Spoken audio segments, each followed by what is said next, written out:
The alpha king who chose the outcast. A love that shattered an entire village. They said she would die alone, that no man would ever choose the beekeeper who lived at the edge of the world. But when a stranger with storm-gray eyes appeared in Briar Hollow, everything the village believed began to crack. He wasn't supposed to look at her, he wasn't supposed to stay, and he definitely wasn't supposed to be royalty. This is the story of Lena Ashford, the woman no one wanted, and the alpha king who burned down every rule to claim her. Stay until the end, hit that like button, and comment what city you're watching from. The first thing anyone noticed about Lena Ashford was her silence. Not the comfortable kind that invited conversation, but the heavy, deliberate sort that made people look away. In a village as small as Briar Hollow, silence was a language all its own, and Lena spoke it fluently. She lived in a stone cottage at the far edge of the settlement, where the cultivated fields gave way to wild meadows and the forest pressed close like a held breath. Her home sat alone, separated from the cluster of village houses by a quarter-mile of dirt road that no one walked unless they had to, and no one ever had to. The cottage itself was unremarkable: gray stone, thatched roof, a single chimney that rarely smoked. But behind it, spreading across 2 acres of wildflower-studded land, stood Lena's true domain, rows upon rows of white wooden hives, humming with the industry of 10,000 bees. She'd inherited the beekeeping trade from her grandmother, along with the cottage, the land, and the reputation that clung to both like morning dew. Strange, the village called her. Unnatural. Wrong. Lena had learned not to correct them. On this particular morning, a crisp autumn day when the sky hung low and gray, she moved through her hives with practiced efficiency. She wore her veil and gloves not out of fear, but out of respect. The bees knew her scent, recognized the rhythm of her movements. They landed on her sleeves, her shoulders, crawled across the mesh of her veil without aggression.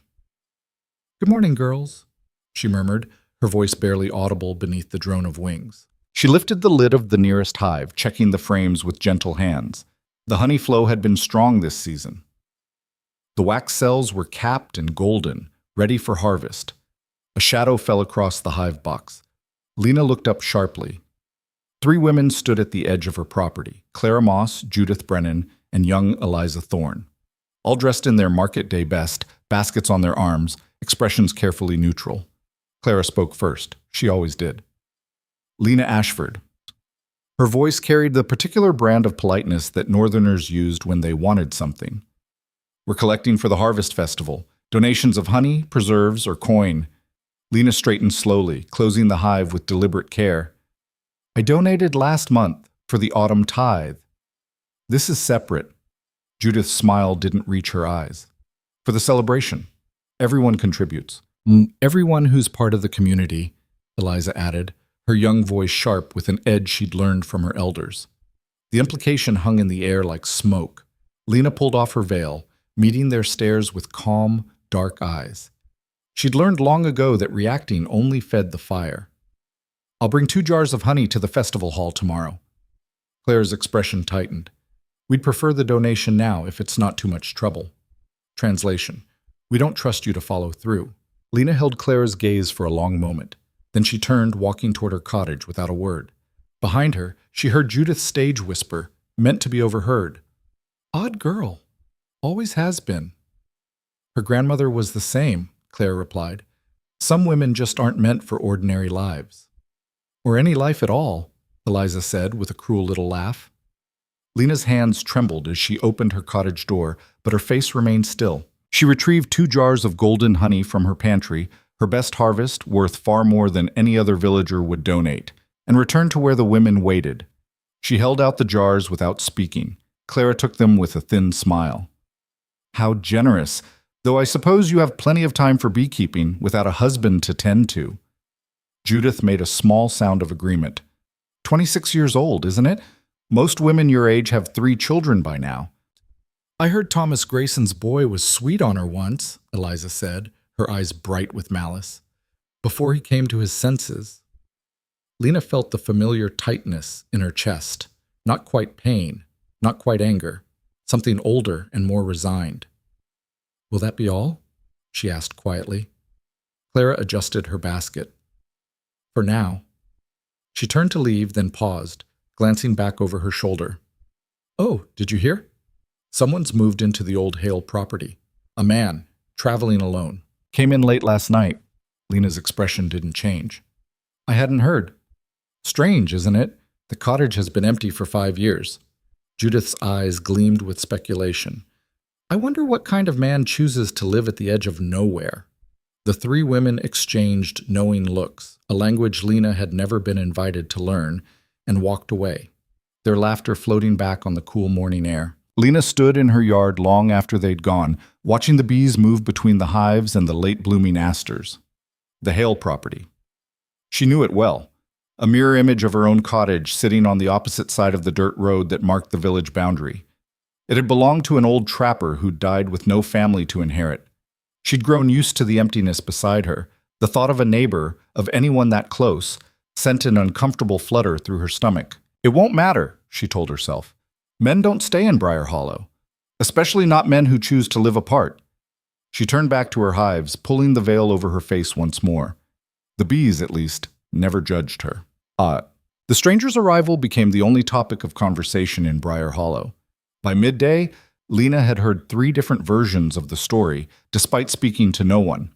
The village had a way of making sure information reached even its most distant members, whether through the baker's boy who delivered bread twice weekly, or the traveling merchant who stopped by her gate seeking honey for resale. The facts, as far as she could piece together, were simple. A man had arrived on horseback just after dark. Tall, broad-shouldered, somewhere in his early 30s. He'd paid old Heinrich the landlord 6 months' rent in silver coin, more than the cottage was worth, and moved in with nothing but saddlebags and a worn traveling cloak. He'd given his name as Rowan.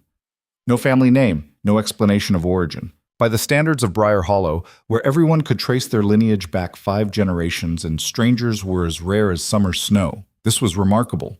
By Lena's standards, it was none of her business. She spent the afternoon harvesting honey, her hands working with mechanical precision. Extract the frames, scrape the caps, let the honey flow into waiting jars. Seal, label, store. The rhythm soothed her, required no thought, left no room for the hollow ache that sometimes opened in her chest when she let her mind wander. Some women just aren't meant for ordinary lives. She'd heard variations of that phrase her entire life, from teachers who couldn't understand why she preferred books to games, from the boys who'd grown into men who never looked at her twice. From the village, women who'd long ago decided that Lena's quiet nature meant something was fundamentally broken inside her. Maybe they were right. Maybe there was something wrong with a woman who felt more comfortable among bees than people, who preferred the company of silence to the exhausting performance of small talk, who'd reached 26 without once feeling the pull of desire that seemed to drive every other woman in the village toward marriage and motherhood. She didn't want to be strange. She just didn't know how to be anything else. The sun was setting when she finally finished, her back aching, her hands sticky with honey despite the gloves. She washed at the pump behind her cottage, the cold water shocking against her skin, and was about to head inside when she felt it. That peculiar prickling at the back of her neck. The sensation of being watched.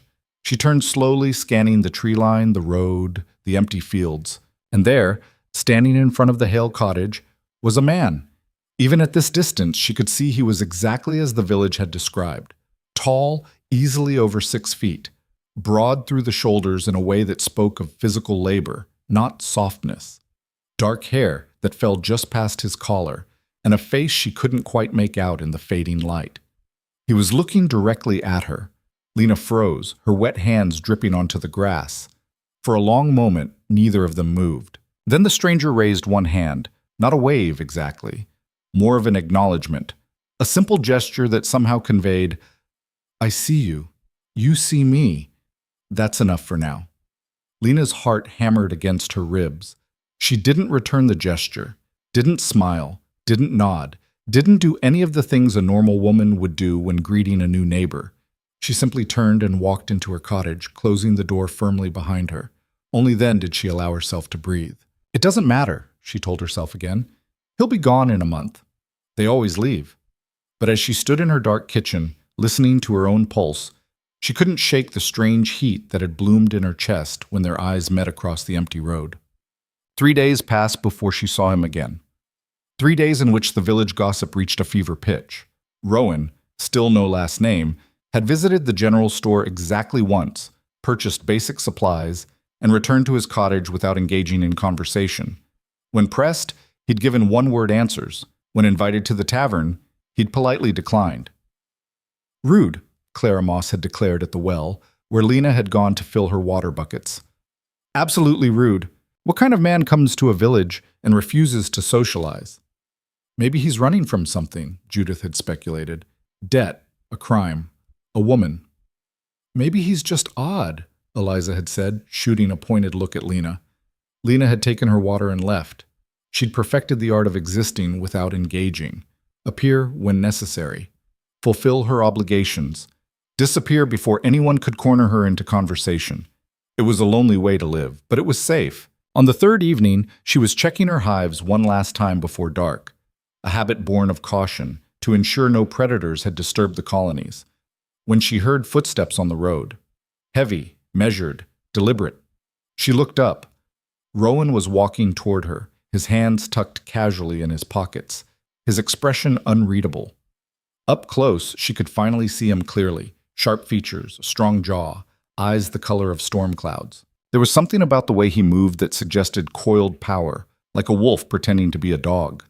He stopped at the edge of her property, not crossing the invisible boundary. "Evening," he said. His voice was deep, rough around the edges, with an accent she couldn't quite place. Not local. Somewhere farther west, maybe. Lena straightened, her hand still on the hive lid. "Evening?" Silence stretched between them. Then Rowan nodded toward the hives. "You keep bees." It wasn't a question, but Lena answered anyway. "Yes." "Must be difficult work." "It's what I know." Another pause. Rowan's eyes moved over the rows of hives, the orderly arrangement, the care evident in every detail. When he looked back at her, something in his expression had softened. "I'm Rowan," he said. "Your new neighbor." "I know." A flicker of amusement crossed his face. "The village talks, I assume." "Constantly." "About me?" "About everyone." He absorbed this with a slight nod. Then, to her surprise, he asked, "Do they talk about you?" Lena's hands tightened on the hive lid. It was such a direct question, the kind no one in Briar Hollow would ever ask. They preferred implications, whispers, the slow poison of innuendo. "Yes," she said finally. "And does it bother you?" She met his eyes. Something in his steady gaze made lying impossible. "Every day of my life." Rowan's expression didn't change, but something shifted in the air between them. A recognition, maybe, or an understanding that ran deeper than words. "I'm Lena," she offered, though he hadn't asked.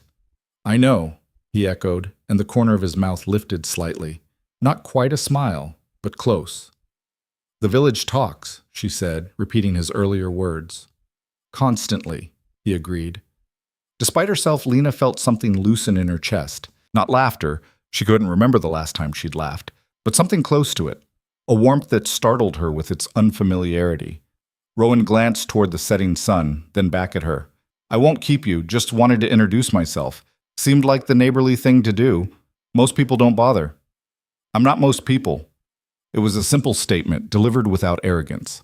A fact, nothing more. And standing there in the golden evening light, watching this stranger who somehow made her feel seen for the first time in years, Lena believed him. "Good night, Lena," Rowan said, and turned to walk back to his cottage. "Good night," she whispered, too quiet for him to hear. But as she watched him go, she felt something she'd thought long dead stir in the hollow space behind her ribs. Hope? And it terrified her. The dreams started that night. Not the usual fragments of memory and anxiety that plagued Lena's sleep, but something else entirely. Vivid, visceral. She dreamed of heat without fire, of hands she'd never felt touching her skin, of a voice, deep and familiar, whispering her name like a prayer. She woke gasping, her nightgown damp with sweat, her heart racing. The cottage was dark and silent around her, but the heat remained. A slow burn low in her belly, spreading through her limbs like honey through warm tea. It wasn't unpleasant, not exactly, but it was wrong. Foreign. Something her body had never experienced before. Lena pressed her hands to her flushed cheeks, trying to steady her breathing. It was just a dream. But even as she thought it, she knew it was a lie. Because the warmth wasn't fading. If anything, it was growing stronger, settling into her bones like it belonged there. She threw off her blankets and stumbled to the window, desperate for cool air, and froze. Across the road, in the second-floor window of the Hale cottage, a single candle burned. As she watched, a figure moved into view. Rowan. Even from this distance, even in the darkness, she knew it was him. Knew by the set of his shoulders, the way he stood perfectly still, the intensity of his focus. He was looking directly at her window. Lena's breath caught. For one impossible moment, she could have sworn she felt his gaze like a physical touch. Warm, deliberate, claiming. Then the candle went out. Lena stumbled back from the window, her heart hammering so hard she thought it might break through her ribs. This is insane, she told herself. You don't know this man. He's a stranger. This is just loneliness playing tricks on your mind. But as she climbed back into bed, pulling the covers up to her chin, the heat continued to pulse through her veins. And somewhere in the darkness, she could have sworn she heard a voice, not in her ears, but deeper, in the marrow of her bones, whisper one word, mine. By morning, Lena had convinced herself it was exhaustion. She'd been working too hard, sleeping too little. The stress of the upcoming harvest festival, the constant low-grade anxiety of living in a village that despised her, it was all catching up. There is no heat, she told herself firmly as she dressed. There is no connection. You are alone, as you've always been. She repeated it like a mantra as she made breakfast, as she tended her bees, as she tried and failed to ignore the cottage across the road. But when she went to the well for water at midday, she found Rowan already there. He was filling a bucket, his sleeves rolled up to reveal forearms corded with muscle and crossed with scars. He looked up as she approached, and Lena felt that now familiar warmth flare in her chest. Lena. He nodded, straightforward as always. Rowan. She set down her buckets, acutely aware of how close they were standing. The well wasn't large. 2 people could barely fit in the small stone enclosure. He finished filling his bucket and stepped aside, giving her access to the pump. But he didn't leave. Lena began pumping water, hyper-aware of his presence. She could feel him watching her, not with the cold assessment of the village men who looked at her and found her wanting. This was different, warmer, curious. Can I ask you something? Rowan's voice was quiet, almost gentle. Lena's hand stilled on the pump. You can ask. Why do you live alone? Of all the questions she'd expected, that wasn't one of them. She resumed pumping, buying herself time to think. I inherited my cottage from my grandmother. That's not what I asked. Lena's jaw tightened. Why does anyone live alone? Because they choose to. Did you choose it? Rowan asked. Or did the village choose it for you? The question landed like a blow, all the more devastating for its accuracy. Lena straightened, meeting his eyes.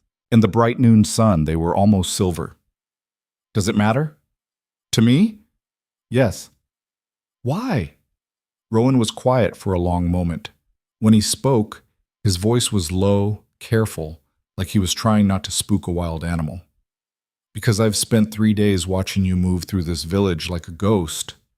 Everyone talks around you, not to you. They take from you, your honey, your work, but they give nothing back, and you accept it like it's what you deserve. Heat flooded Lena's face. Not the strange warmth from the night before, but shame. You don't know anything about me. I know enough. Rowan stepped closer, and Lena's breath hitched. I know you're brilliant with your bees. I know you work harder than any 3 people in this village. I know they treat you like you're invisible. And you let them because somewhere along the way, you started believing you were. Stop. The word came out sharper than she'd intended. But Rowan didn't stop. He took another step forward, close enough now that she could see the flecks of blue in his gray eyes. Close enough to feel the heat radiating from his skin, heat that matched the impossible warmth in her own veins. I see you, Lena, he said quietly. Every part of you that this village refuses to acknowledge, and I'm not going to pretend I don't. Lena's world tilted. No one had ever spoken to her like this. No one had ever looked at her like this, like she was something precious and rare, not broken and wrong. Why? She whispered, hating how small her voice sounded. Why would you care? Rowan's hand lifted slowly, giving her time to pull away. When she didn't, he brushed his fingers against her cheek, barely a touch, but Lena felt it everywhere. "Because," he said, his voice rough with something that sounded like pain, "I've been looking for you my entire life." The world went silent. Lena stared at him, her heart hammering, her skin burning where he'd touched her. This was impossible, insane. Men didn't talk like this, didn't look at women like Lena like they were everything. "I have to go," she managed, jerking away from him. She grabbed her half-filled bucket with trembling hands. "Lena, don't." She couldn't look at him. If she looked at him, she might shatter. "Just don't." She fled, ran back to her cottage with water sloshing over the sides of her bucket, her breath coming in ragged gasps, her entire body shaking, because she knew, with a certainty that transcended logic, that Rowan hadn't been lying, and that terrified her more than anything else ever had. Lena didn't leave her cottage for 2 days. She told herself it was practical. She had honey to jar, wax to render, equipment to repair. Work that didn't require venturing beyond her own walls. Work that kept her hands busy and her mind from circling back to the impossible thing Rowan had said at the well. "I've been looking for you my entire life." The words haunted her, followed her from room to room like smoke. She'd press her palms against her eyes and try to convince herself she'd misheard, misunderstood, imagined the whole encounter. But the heat in her veins told a different story. It hadn't faded. If anything, it had grown stronger.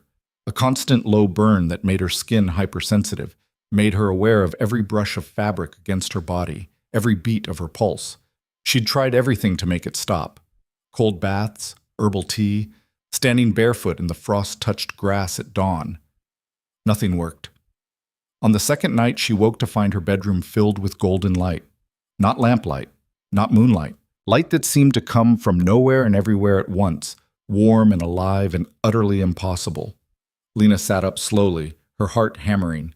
The light pulsed gently, breathing almost, casting no shadows. It illuminated every corner of her small room, the rough wooden dresser, the faded quilt, the shelves lined with books she'd inherited from her grandmother. "This isn't real," she whispered to the empty room. But as she spoke, the light brightened, responding to her voice like a living thing. Fear spiked through her chest. She scrambled out of bed, pressing herself against the wall, staring at the impossible radiance that filled her room. And then, as suddenly as it had appeared, it vanished. Darkness crashed back in, so complete that Lena gasped. She stood frozen for a long moment, waiting for her eyes to adjust, her breath coming in shallow pants. When her vision cleared, she saw it. The candle on her nightstand, the one she'd blown out before bed, was burning. A perfect, steady flame. Lena's legs gave out. She slid down the wall, landing hard on the floor, staring at that impossible fire. She hadn't lit it, hadn't even touched it, but it burned anyway. Across the road, through her window, she could see a matching light in Rowan's cottage. A single candle in his window, its flame dancing in perfect synchronization with hers. "No," Lena breathed. "No, no, no." But denial changed nothing. Whatever was happening between them, whatever impossible connection had sparked to life the moment he'd arrived, was growing stronger. And Lena had absolutely no idea how to stop it. Morning came too soon and brought with it a pounding on her door. Lena dragged herself from the floor where she'd spent the night, her body aching from the hard wood. She'd been too afraid to go back to sleep, too terrified of what other impossible things might manifest in the darkness. The pounding came again, sharp and impatient. "Lena Ashford, open this door." Clara Moss. Of course. Lena ran her hands through her tangled hair and pulled a shawl over her nightgown before opening the door. Clara stood on her doorstep, flanked by Judith and 2 other village women Lena recognized but had never spoken to. All 4 wore expressions of righteous indignation. "You missed the planning committee," Clara said without preamble. "For the harvest festival, we waited an hour." Lena blinked, her exhausted mind struggling to catch up. "I didn't know I was expected." "Everyone is expected," Judith cut in. "It's a community event. Or do you not consider yourself part of the community?" The question was a trap. Answer yes, and they'd demand more participation, more exposure, more opportunities to remind her she didn't belong. Answer no, and they'd use it as proof she deserved her isolation. Lena said nothing. Clara's lips thinned. We need your honey for the festival mead, 15 jars minimum, and we'll need you to help with setup the day before. Everyone contributes labor. I've already donated. That was the tithe. This is separate. Claire's voice hardened. Unless you think you're above community obligations? Lena felt the familiar weight settle over her shoulders, the crushing pressure of expectations designed to remind her of her place. They didn't want her presence. They wanted her compliance, her submission to the unspoken rules that kept her exactly where they wanted her, useful but invisible, contributing but apart. I'll bring the honey, Lena said quietly. And the labor, Judith pressed. And the labor, Clara nodded, satisfied. Then her gaze sharpened, focusing on something past Lena's shoulder. What happened to your candle? Lena's stomach dropped. She'd forgotten about the candle on her nightstand, still burning despite hours having passed, its wax somehow unconsumed. I lit it this morning, she lied. Strange time for candles. Sun's been up for hours. Judith craned her neck, trying to see deeper into the cottage. Everything all right in there? Everything's fine. You look terrible, one of the other women observed. Are you ill? Just tired. Clara's eyes narrowed. You've been hiding in here for 2 days. People are starting to talk. People always talk. They're saying you've been watching the new man. Clara's voice dropped to something that might have been concern if it hadn't been laced with such obvious judgment. That you've been standing at your window at odd hours, staring at his cottage. Heat flooded Lena's face. I'm not judging, Clara continued, though her tone suggested otherwise. It's natural for a woman your age to be curious. But Lena, you need to understand. A man like that didn't come to Briar Hollow looking for someone like you. The words hit like a slap. Judith nodded sympathetically. She's right. He's clearly educated, well-traveled. He has money. When he's ready to settle down, he'll want a proper wife. Someone who can manage a household, raise children, participate in society. Someone normal, the third woman added, helpfully. Lena's fingers tightened on the doorframe. She should be used to this by now. Should have built up enough armor that their words couldn't pierce. But exhaustion and fear had worn her defenses thin.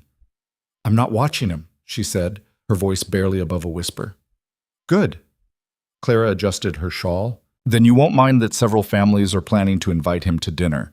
Marion Fletcher's daughter is coming of age. Very pretty girl, accomplished in all the domestic arts. The implication was clear. Know your place. Lena forced herself to nod. I'll bring the honey to the festival hall tomorrow. She closed the door before they could say anything else. The moment the latch clicked, her knees buckled. She slid down against the door, pressing her hands over her mouth to muffle the sound that wanted to escape. Not quite a sob, not quite a scream. They were right, of course. Men like Rowan didn't choose women like her, didn't see past the surface to whatever might lie beneath. And even if they did, even if by some miracle Rowan had meant what he said at the well, it wouldn't matter, because Briar Hollow would never allow it. The village had its rules, its hierarchies, its carefully maintained social order. Lena had spent 26 years learning her place in that order. At the bottom, alone, useful only for what she could provide. Falling for Rowan, allowing herself to hope for even a moment, would only lead to more pain. Better to end it now. Better to avoid him. Ignore the impossible heat in her veins. Pretend the candles lighting themselves were just a trick of her exhausted mind. Better to be alone than broken. The decision should have brought relief. Instead, it felt like surrender. Lena had just finished loading her wagon with honey jars when she heard the voice. That's a lot of weight for one person. She spun around. Rowan stood at the edge of her property, hands in his pockets, expression unreadable. He looked different in the afternoon light, less like the dangerous stranger from the well, more like an ordinary man. Except there was nothing ordinary about the way he looked at her. I can manage, Lena said, turning back to her wagon. I'm sure you can. His footsteps crunched on the gravel as he approached. You've probably been managing alone your whole life. Lena's hand stilled on a honey jar. What do you want? To talk. We have nothing to talk about. Lena, his voice was gentle, patient. I haven't seen you in 2 days. You've been avoiding me. I've been working. You've been hiding. She whirled on him, anger flaring hot and sudden. And if I have, what business is it of yours? Rowan didn't flinch from her anger. If anything, he looked relieved, like her fire was proof of something he'd been hoping to find. "The candles," he said quietly. "You saw them too." Lena's breath caught. "I don't know what you're talking about." "Yes, you do." He took a step closer. "2 nights ago, light with no source, flames that shouldn't exist. I've been trying to make sense of it, trying to convince myself I imagined it, but I didn't, and neither did you. You need to leave." Lena backed toward her cottage, her heart racing. "Whatever you think is happening." "I don't think. I know." Rowan's voice remained calm, but there was an edge to it now, an urgency. "There's a connection between us. I felt it the moment I arrived in this village, and so did you." "You're insane." "Am I?" He held up his hand. "Look at me and tell me you don't feel it. The heat, the awareness, the sense that something fundamental shifted the moment we met." Lena couldn't look at him. If she looked at him, she'd have to acknowledge the truth burning in her veins. "I'm not who you think I am," she said instead, her voice breaking. "I'm not special. I'm not worth whatever you think you see. The village is right about me. I'm strange, I'm wrong, I'm perfect," Rowan interrupted. "You're absolutely perfect." The word shattered something inside her. Lena's eyes burned with tears she refused to shed. "Don't do this. Don't say things you don't mean just because you're lonely or bored or... I've never meant anything more in my life." The raw honesty in his voice made her finally meet his gaze. His eyes were blazing, not with anger, but with something fierce and protective and utterly unwavering. He looked at her the way she'd always dreamed someone might look at her, like she was the answer to a question he'd been asking for years. "I don't understand," Lena whispered. "Neither do I." Rowan's hand lifted slowly, palm up, an offering. "But I want to. Will you let me try?" Every rational instinct screamed at her to refuse, to run, to protect herself from the inevitable pain of hoping. But there was something in his eyes, a loneliness that matched her own, a desperate need to be seen that she recognized bone deep, that made her hesitate. "One conversation," she heard herself say. "That's all?" Relief flooded Rowan's face. "That's all I'm asking." Lena glanced at her loaded wagon, then back at him. "I need to deliver this to the festival hall." "I'll help." "You don't have to." "I want to." He moved to the wagon, lifting 2 heavy jars like they weighed nothing. "Besides, I'm curious to see how the village treats you in public." Lena's stomach twisted. "Rowan, one conversation," he reminded her, echoing her own words. "Starting now." The walk to the festival hall took 15 minutes, long enough for Lena to regret every decision that had led to this moment. Rowan matched her pace easily, carrying half her load without complaint. He didn't try to fill the silence with empty chatter, didn't demand explanations or confessions. He simply walked beside her, like it was the most natural thing in the world, like she was someone worth walking beside.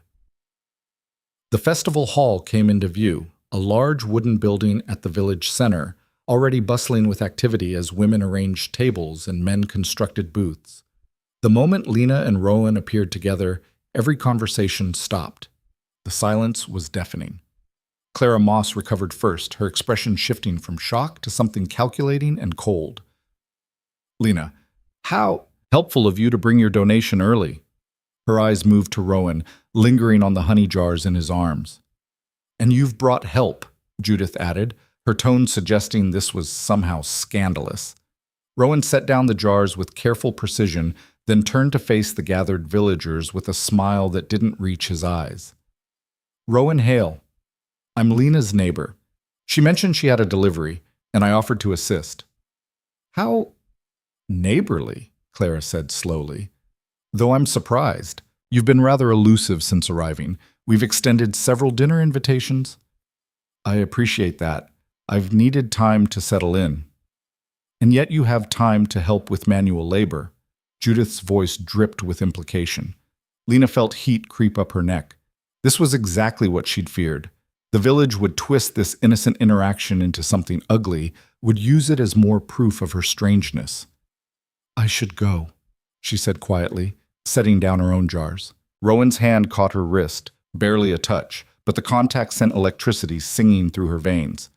"Wait," he said, his eyes locked on hers. Then he turned to Clara with a smile that was all teeth and no warmth. "I'm actually glad I ran into so many of you at once. Saves me the trouble of spreading the word individually." Clara blinked. "Spreading what word?" "I'm hosting a dinner tomorrow night. I'd be honored if Lena would join me." The world seemed to tilt. Lena stared at him, her mouth dry, her heart hammering. "Rowan, that is," he continued, his gaze still on her. "If she's willing, I know it's short notice." The village square had gone so silent that Lena could hear the wind rustling through the trees beyond the hall. Clara recovered first, her voice sharp.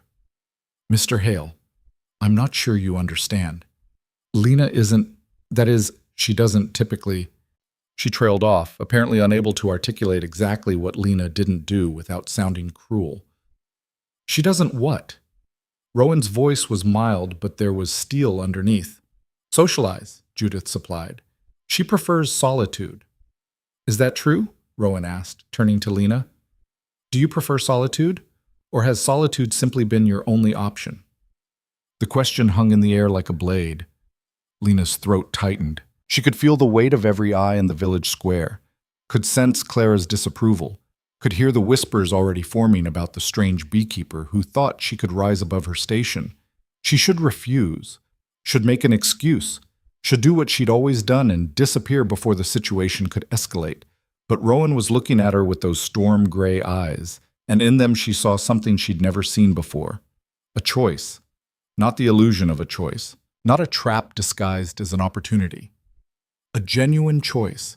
He would accept her refusal without judgment, would walk away if she asked, would give her the safety of distance if that's what she wanted. But he was also offering something else, something terrifying and impossible and desperately, achingly tempting. He was offering to see her. "Yes," Lena heard herself say, "I'll come." The shock on Clara's face would have been comical if Lena's heart wasn't trying to beat out of her chest. Rowan's smile transformed his entire face. Not the polite mask he'd shown the village, but something genuine and warm and directed entirely at her. 7 o'clock? 7 o'clock, she echoed. "I'll see you then." He squeezed her wrist gently, then released her and walked away, leaving Lena alone in a village square full of stunned, hostile faces. The moment he was out of sight, Clara moved in like a predator scenting blood. "What exactly do you think you're doing?" Her voice was low, dangerous. Lena forced herself to stand straight. "Having dinner, as I was invited to do." "Don't be dense. That man is wealthy, educated, clearly from good family. He's only being polite because he doesn't know any better. But when he realizes what you are—" "What am I, Clara?" The words came out sharper than Lena intended. Years of swallowed anger suddenly threatening to spill over.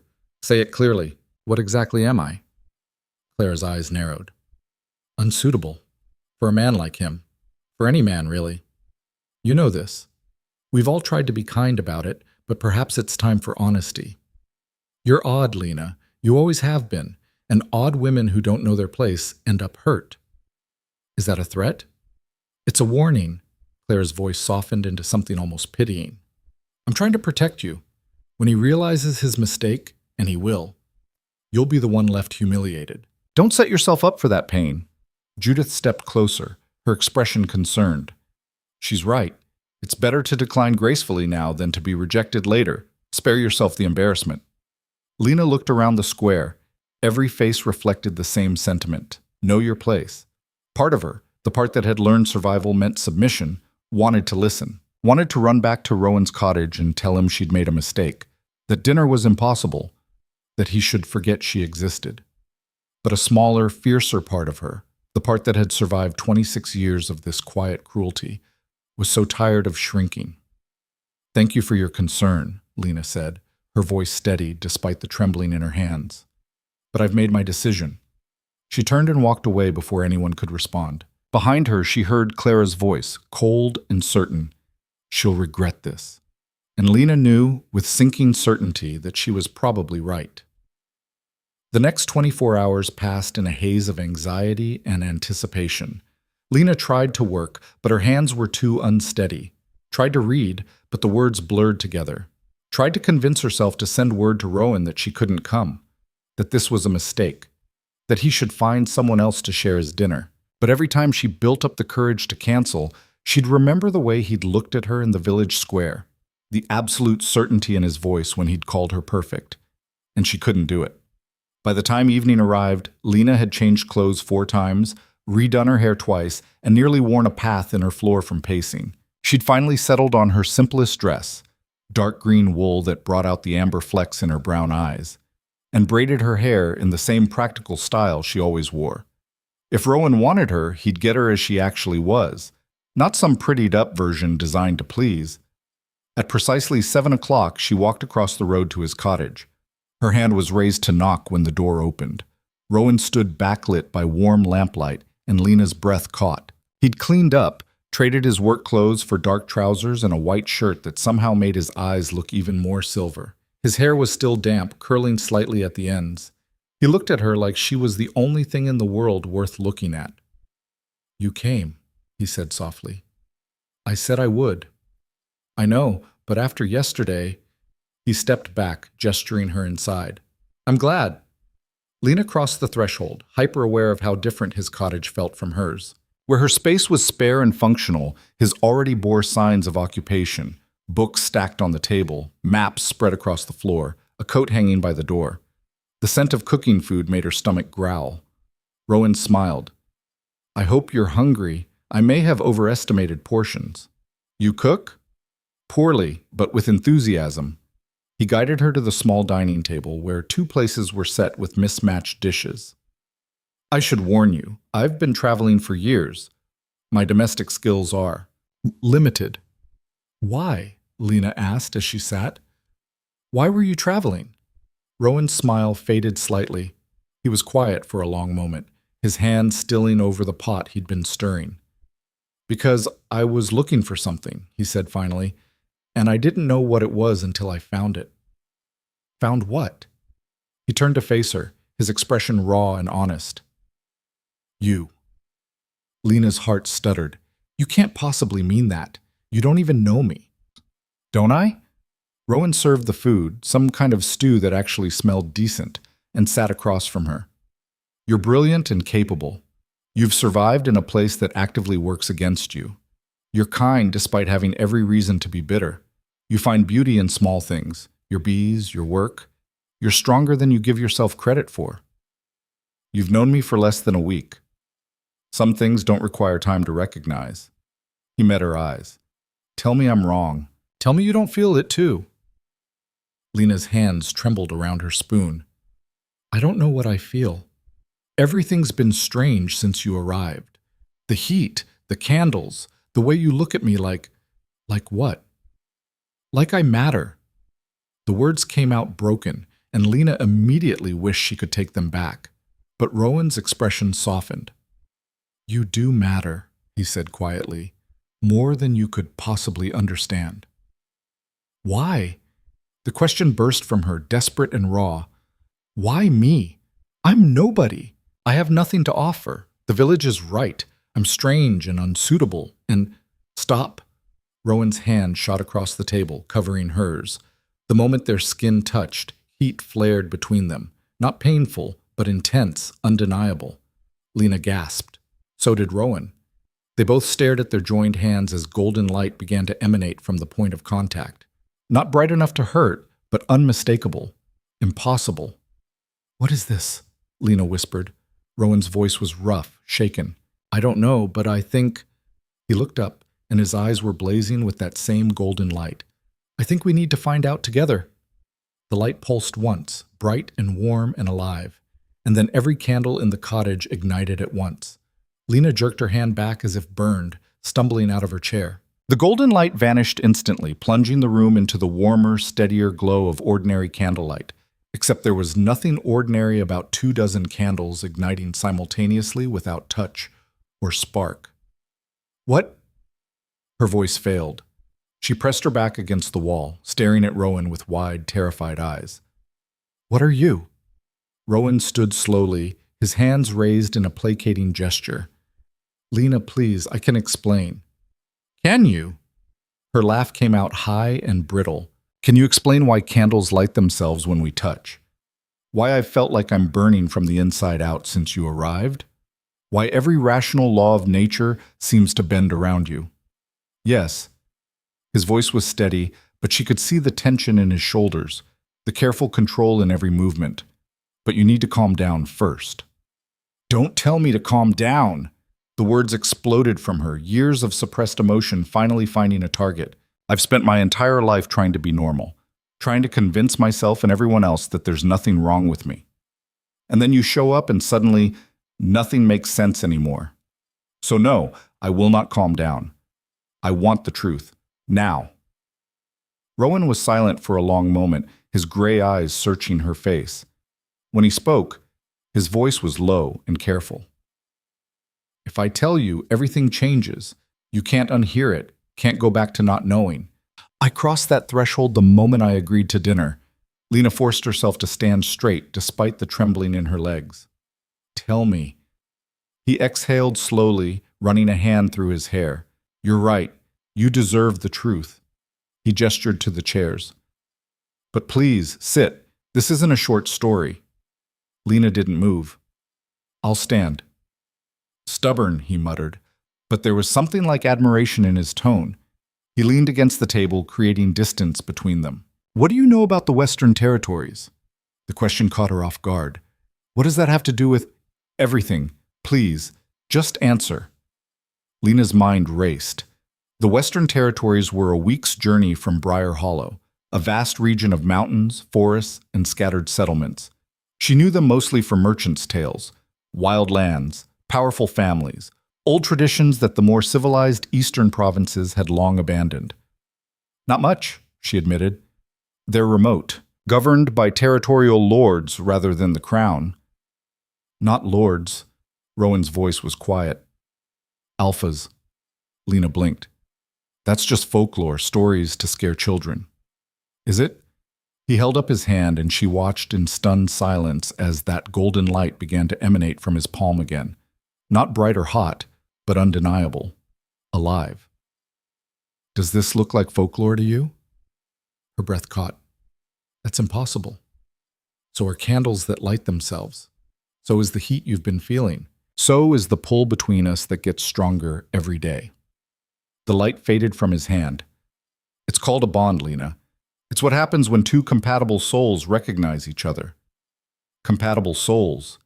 She repeated the words like they were in a foreign language. That's not real. That's ancient, rare, but very, very real. Rowan's eyes never left hers. In the Western Territories, some bloodlines carry a gift. The ability to sense, to connect, to protect. We call them alphas. And when an alpha finds their true match, their bondmate, the connection manifests physically. Heat, light, an awareness that transcends normal senses. Lena's mind reeled. Every instinct screamed that this was insane, impossible, a delusion born of isolation and loneliness. But the candles had lit themselves. The heat in her veins was real, and Rowan was looking at her with an intensity that made it very clear he believed every word he was saying. Even if that's true, she said slowly, even if such things exist, I'm nobody. I don't have special bloodlines or gifts. I'm just a beekeeper. You're more than that. Rowan took a careful step closer. You've felt it, haven't you? The way you seem to know things without being told. The way you can sense the health of a hive before you open it. The way you've survived in a place that should have broken you years ago. That's not magic. That's just instinct. He smiled slightly. Very powerful instinct. The kind that suggests there's something in your bloodline too, even if you don't know what it is. Lena shook her head, backing toward the door. This is too much. I can't. Wait. The command in his voice stopped her. There's more. You asked what I am. You deserve the full answer. Something in his tone made her freeze. Rowan straightened, and suddenly the air in the room changed. The casual friendliness he'd shown over dinner evaporated, replaced by something far more dangerous. His posture shifted, spine straighter, shoulders back, chin lifted. And his eyes blazed with that golden light, but brighter now, fiercer. My full name is Rowan Hale of the Western Territories, he said, his voice resonating with quiet power. Son of Marcus Hale, heir to the Hale bloodline. He paused, and when he spoke again, each word landed like a hammer blow. And until 6 months ago, I was the Alpha King of the Western Territories, ruler of 8 provinces, commander of the Territorial Guard, the most powerful Alpha in 3 generations. The world tilted. Lena grabbed the doorframe to keep from falling. You're lying. I'm not. The Alpha King he's a legend, a figurehead, not a real person. Very real. And very tired. The light faded from Rowan's eyes, and suddenly he looked exhausted. I ruled for 12 years, Lena, from the age of 20 to 32. 12 years of politics and power plays and making decisions that determined whether people lived or died. 12 years of watching good people corrupted by ambition. 12 years of slowly losing pieces of myself until I didn't recognize what I'd become. So you just left? Lena's voice was barely a whisper. I abdicated, passed the throne to my younger brother, who wanted it far more than I ever did. And I started traveling. He met her eyes, looking for something, not knowing what until I rode into Briar Hollow and saw you standing among your hives, and everything inside me said, her, finally, her. Lena couldn't breathe, couldn't think. The Alpha King, the most powerful man in the Western Territories, had walked away from everything and somehow ended up in her forgotten village, claiming she was his bondmate. It was insane. It was impossible. It was... Lena, Rowan's voice gentled. Say something. Please. I need to leave. The words tumbled out. I need to think. I can't. This is too much. She didn't wait for his response. She yanked open the door and ran. Behind her, she heard him call her name, but she didn't stop. Couldn't stop. She fled across the road to her cottage, slammed the door, and leaned against it, her heart hammering so hard she thought it might crack her ribs. The Alpha King. Rowan was the Alpha King, and he wanted her. Lena slid down the door, pressing her hands over her mouth to muffle the sound that was trying to escape, half sob, half hysterical laugh. Because of course, the first man to ever look at her with genuine interest would turn out to be royalty. Of course, the universe would dangle the most impossible dream in front of her, and then make it somehow even more impossible by adding a crown to the equation. She couldn't do this. Couldn't be what he needed, what he deserved. Kings didn't end up with broken beekeepers who barely qualified as human in their own village's eyes. The heat in her veins flared suddenly, almost painful, and through the window she saw it, light blazing in Rowan's cottage, so bright it turned night into day. He was calling to her. Through whatever impossible bond connected them, he was reaching out, and her body responded without her permission. The heat intensified, pulling her toward him like iron to a lodestone. No, Lena whispered. No, no, no. But the pull only grew stronger. She made it through the night by sheer stubbornness, but by dawn, Lena felt like she was dying. The heat had become unbearable. Her skin burned, her hands shook. Every breath felt like dragging fire into her lungs, and underneath it all was a desperate, aching need to go to him, to close the distance between them, to... She didn't let herself finish that thought. Instead, she forced herself out of bed and went through the motions of her morning routine, dressed, braided her hair, made tea she couldn't drink, stared at her bees through the window without really seeing them. The knock came just after sunrise. Lena's heart leaped, but when she opened the door, it wasn't Rowan. It was Clara, flanked by half the village council. Lena Ashford. Clara's voice was cold and formal. We need to speak with you, now. Lena's stomach sank. About what? About your visitor last night. About the disturbance. Judith stepped forward, her expression a mix of fear and accusation. People saw lights, strange lights, coming from both your cottage and his, and we heard... She paused, as if the words were difficult. Sounds, like the air itself was screaming. Lena's blood ran cold. She hadn't heard anything, had been too lost in her own panic to notice what was happening outside her walls. I don't know what you're talking about, she said carefully. Don't lie. Clara's eyes were hard. We know you had dinner with him. We know you were in his cottage for hours, and we know that whatever you two did caused this.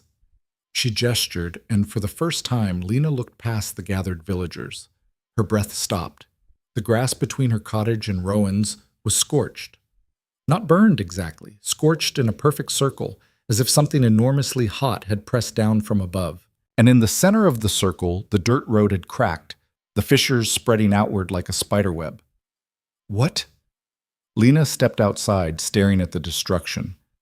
We didn't what? A man from the council, Thomas Grayson, the blacksmith, moved forward. Practice witchcraft? Dark arts? We've always known you were strange, Lena, but this, he pointed at the scorched earth. This is beyond strange. This is dangerous. I'm not a witch, Lena said, but her voice wavered. Because what was she? If Rowan was telling the truth about bonds and alphas and ancient bloodlines, what did that make her? Then explain it, Clara demanded. Explain the lights and the sounds and the destruction. Explain why the new stranger, who we know nothing about, seems to be the center of all this chaos. I can't. The admission felt like defeat. Can't or won't? Judith's voice rose.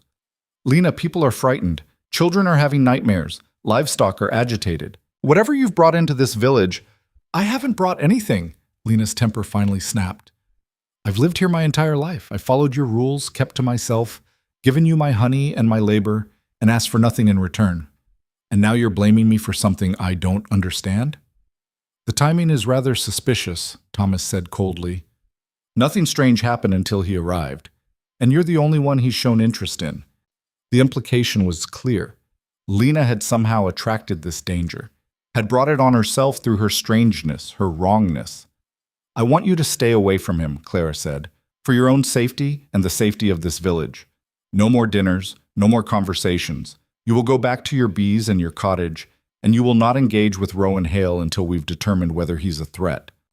You can't tell me who I can and can't see, Lena said, but even as she spoke, she saw the faces around her hardening. We can, Thomas said quietly, and we will.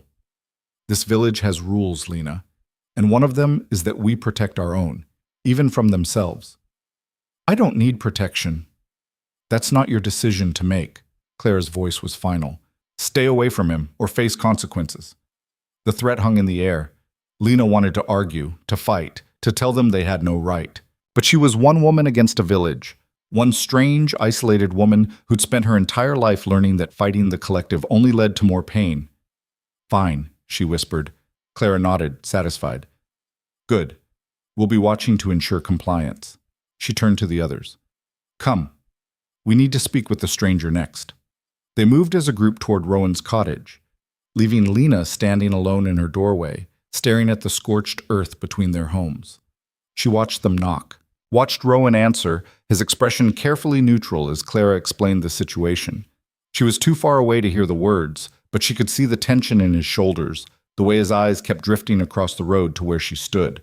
Then he looked directly at her, and even at this distance, she felt the pull, the heat, the desperate need to go to him. His jaw tightened. He gave a single sharp nod, not agreement but acknowledgement, and closed the door in the council's face. The message was clear. He understood the situation, but he wasn't accepting their authority. Clara's back went rigid. She said something sharp to the others, and they retreated, throwing dark looks at both cottages. The moment they were gone, Rowan's door opened again. He stepped out, his eyes finding Lena immediately. They stared at each other across the scorched ground. Lena felt tears burn her eyes, because she wanted to go to him, wanted to close the distance and demand more answers and maybe, terrifyingly, lean into the heat instead of fighting it. But Clara's warning echoed in her mind. The village was watching, waiting for her to make a mistake they could use against her. She turned and went back inside, closing the door softly. Through the window, she watched Rowan stand there for a long moment, hands clenched at his sides. Then he too retreated, and Lena was alone again, alone with questions that had no answers and a heat in her veins that refused to fade. The village's surveillance was subtle but constant. Over the next 2 days, Lena noticed them. Women who happened to be passing by her cottage at odd hours. Men who found reasons to work in fields that gave them clear views of both her property and Rowan's. Children sent to play near her fence, their real purpose obvious in the way they watched and reported back. She was being monitored, controlled, and the worst part was that it was working. Lena hadn't spoken to Rowan since that night, hadn't even looked at him directly, though she felt his presence constantly. The heat had become a low, persistent ache, not painful enough to be unbearable, but present enough to be a constant reminder of what she was denying. She threw herself into work, but even the bees seemed agitated. They swarmed more aggressively, stung without provocation, refused to settle in their usual patterns, as if they too could feel the wrongness of the bond being suppressed. On the third evening, as Lena was closing up her hives, she heard footsteps. She turned to find Marian Fletcher, a woman she'd barely spoken to in years, approaching with a basket.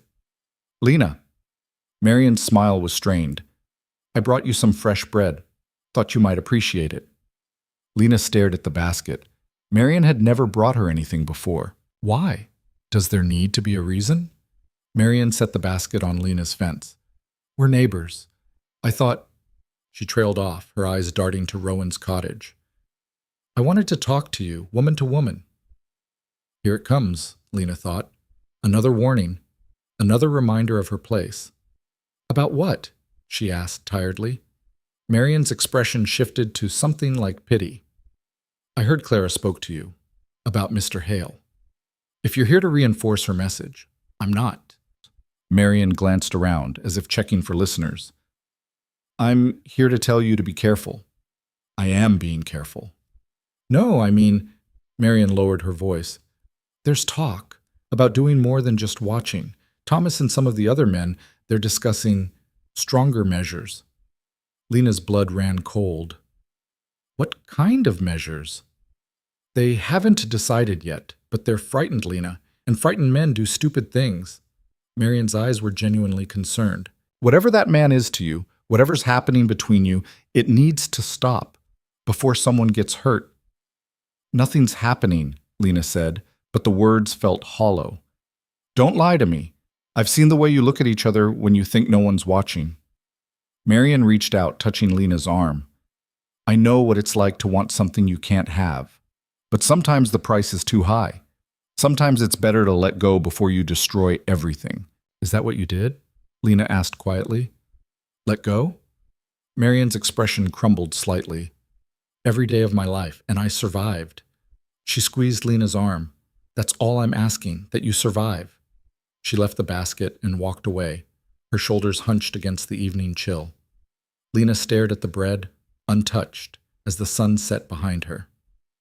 Survive. She'd been surviving her entire life, shrinking herself down to fit into the small space the village allowed her. Accepting their scraps and insults and calling it enough. Was that really all there was? Just survival? The heat in her veins flared suddenly, answering the question she was too afraid to ask aloud. No. There had to be more. The storm hit on the fourth night. Not a natural storm. Lena knew that the moment she woke to thunder that shook her cottage to its foundations. This was something else. Something wrong. She stumbled to the window and gasped. The sky above Rowan's cottage was alive with light. Not lightning, but that same golden radiance she'd seen when they touched, magnified 1,000 times. It pulsed and writhed like a living thing, casting stark shadows across the entire village. And in the center of it, standing in his yard, was Rowan. His head was thrown back, his arms spread wide, and power radiated from him in waves Lena could feel even across the distance. He looked like a king again, not the quiet, careful neighbor, but something ancient and terrible and magnificent. He was losing control. Lena understood it instinctively. The bond they'd both been suppressing, the connection they'd tried to deny, it was tearing him apart. The power had nowhere to go, no outlet, and it was building to a breaking point. If he didn't release it soon, it would destroy him, and probably half the village along with him. Lena didn't think. She ran. Out her door, across the scorched ground, straight toward the maelstrom of light and power. She heard shouts behind her, villagers emerging from their homes, drawn by the impossible display. But she didn't stop. "Rowan!" she screamed over the roar of energy. His eyes snapped open, blazing pure gold, and locked on her. "Lena, no!" His voice was barely recognizable, distorted by power. "Stay back." "I can't." She pushed closer, fighting against the pressure that tried to force her away. "You're going to kill yourself. Better me than you." The light intensified and Lena saw blood on his face, pouring from his nose, his ears. He was burning himself out from the inside. I can't control it, can't stop it. You need to run. I'm not running. Lena broke through the final barrier and grabbed his hands. The world exploded. Power slammed into her like a physical blow, so intense she should have been incinerated instantly. But instead of pain, she felt completion. Like every empty space inside her was suddenly, overwhelmingly full. The golden light wrapped around them both, a cocoon of energy that pulsed in time with their heartbeats. And Lena understood finally what Rowan had been trying to tell her. This wasn't just attraction or affection or even love. This was fundamental, cellular, two halves of a whole recognizing each other after a lifetime of incompleteness. This was a bond. Lena! Rowan's voice was broken, desperate. I'm sorry. I tried to stay away, tried to give you the choice. But the bond, it's stronger than I am. I know. She tightened her grip on his hands. I feel it too. You don't understand what this means. If you accept it, you're bound to me. Forever. No going back, no escape. I don't want to escape. The words came from somewhere deep and true, a part of herself she'd buried so long ago she'd forgotten it existed. I want to stop running. Rowan's eyes widened. Lena, I choose this, she said fiercely. I choose you. I choose us. Whatever that means, whatever the cost, I'm done shrinking for people who will never accept me anyway. Something in Rowan's expression shattered and reformed. You're sure? Completely terrified and absolutely sure. He pulled her against him, and the light exploded outward in a wave that swept across the entire village. It didn't harm anything, just the opposite. Lena felt it wash over the land like a blessing, healing the scorched earth, soothing the agitated animals, bringing a peace that settled deep into the bones of every living thing it touched. And when the light finally faded, Lena stood in Rowan's arms, whole and complete for the first time in her life. What happens now? She whispered against his chest. Now, Rowan said, his voice rough with emotion. We face the consequences together. Lena looked past him toward the village. Every single person in Briar Hollow stood in their doorways, staring at them with expressions ranging from shock to horror to barely contained fury. Clara Moss stood at the front of the crowd, her face white with rage.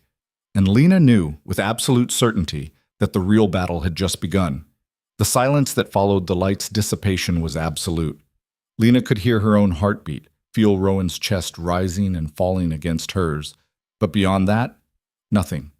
No wind, no crickets, no whispered conversations or shuffled feet, just the weight of 100 shocked stares pressing down on them like a physical force. She forced herself to turn in Rowan's arms, to face what they'd done. The village looked different. The scorched earth between the cottages had vanished, replaced by fresh green grass that shouldn't exist in late autumn. The cracked road was smooth again, as if it had never fractured. Even the air felt cleaner somehow, lighter, like a fever had broken. But the people looked murderous. Clara Moss stepped forward first, her face a mask of cold fury. What have you done? Lena opened her mouth, but no words came. How could she explain something she barely understood herself? Rowan's arm tightened around her waist. When he spoke, his voice carried the weight of command she'd heard in his cottage, the voice of a king addressing his subjects. We've completed a bond, an ancient rite that your people have forgotten, but mine still honor. Ancient rite? Thomas Grayson's voice shook with barely contained rage. You've cursed this village, brought your witchcraft and darkness into our home. There's no darkness here. Rowan's tone remained calm, but Lena felt the tension coiling through his muscles. Look around you. The land is healed. Your livestock have quieted. The sickness that's been plaguing your children. He paused, his eyes scanning the crowd. It's gone, isn't it? A murmur rippled through the gathered villagers. Judith Brennan's hand flew to her mouth. Sarah, her fever. She turned and ran back toward her cottage. Others followed, sudden realization dawning on their faces. Lena watched as parents rushed to check on sick children, as farmers moved to inspect animals that had been inexplicably ill. Clara held her ground. Coincidence or trickery. We don't know what you've done, but we will not stand for— Mama! A child's voice, bright and clear, cut through Clara's words. Mama, I can breathe. A young boy, no more than 7, Lena recognized him as Clara's grandson, came running from one of the cottages. His mother followed close behind, tears streaming down her face. "The wheezing," the woman gasped. "It's gone. He hasn't breathed this clearly in months." Clara's expression flickered just for a moment before hardening again. "We don't know that this display had anything to do with it, don't we?" An older woman Lena had never spoken to stepped forward. Margaret Wells, the village healer. "I've been treating half these families for weeks. Fevers that wouldn't break, livestock losing weight despite good feed, crops struggling in soil that should be fertile." She looked at Rowan with something like wonder. "It all started about 6 months ago, right around the time you would have been traveling this direction." Rowan nodded slowly. "The bond was forming even before I arrived. The connection between true mates begins the moment we start moving toward each other. It can create imbalances in the surrounding environment until it's completed." "So you're saying," Thomas said slowly, his anger giving way to confusion, "that Lena has been causing all our problems?" "No." Rowan's voice turned sharp. "I'm saying that denying a bond this powerful creates ripples that affect everything around it. But the source isn't Lena. It's the separation. The wrongness of two halves being kept apart." "Convenient story," Clara said, but her voice lacked its earlier conviction. Too many people were reporting improvements, whispering about sudden healings, staring at the healed land with expressions that mixed fear and hope. "It's not a story." Lena found her voice finally, stepping slightly away from Rowan so she could stand on her own. "I felt sick too, every day since he arrived. Like I was burning from the inside out, and now—" She held up her hands, and for the first time in days, they were steady. "Now I feel right. Finally right." "You're a witch," Clara hissed. "You've been hiding it all these years, and now you've brought another one here to corrupt our—" "Enough!" The single word from Rowan silenced the entire crowd. Power rolled off him in waves. Not the destructive force from earlier, but something controlled and commanding.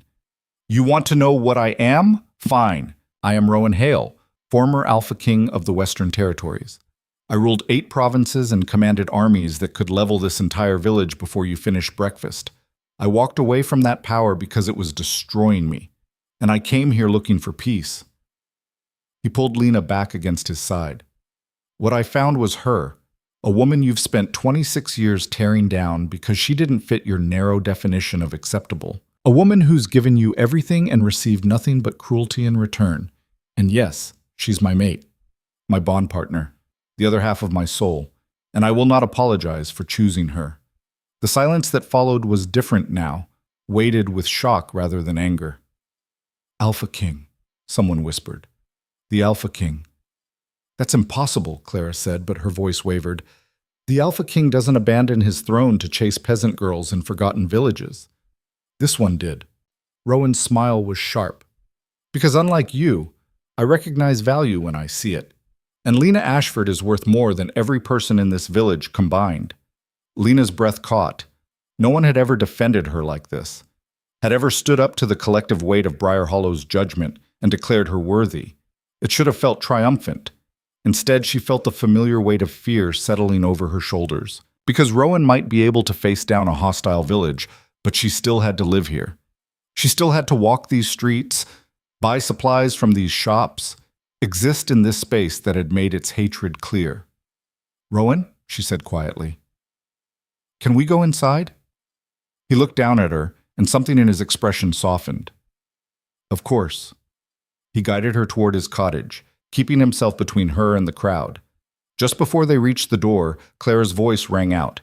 "This isn't over, Lena Ashford. You can hide behind your king for now.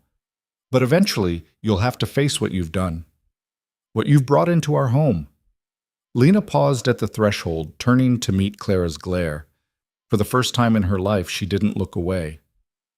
"I've brought nothing but what was already here," she said clearly. "Your fear, your hatred, your desperate need to make someone else smaller so you can feel bigger. I'm done shrinking for you, Clara. I'm done with all of you." She stepped inside and Rowan closed the door on the stunned silence that followed. The moment they were alone, Lena's knees buckled. Rowan caught her before she hit the floor, sweeping her into his arms and carrying her to the small sofa near the fire. Easy. The bond completion takes a toll. You need to rest. I need to think. But even as she said it, exhaustion crashed over her in waves. Now that the immediate crisis had passed, her body was demanding payment for the energy she'd expended. Think later. Rowan brushed hair back from her face with unexpected gentleness. Right now, you need sleep. They're going to make my life hell, Lena whispered. You saw their faces. They'll never forgive me for this. Then we'll leave. She stared at him. What? We'll leave Briar Hollow, tonight if you want. I have resources. We can go anywhere. Back to the Western Territories, to the coast, to the northern provinces, anywhere you want to start fresh. The offer was tempting.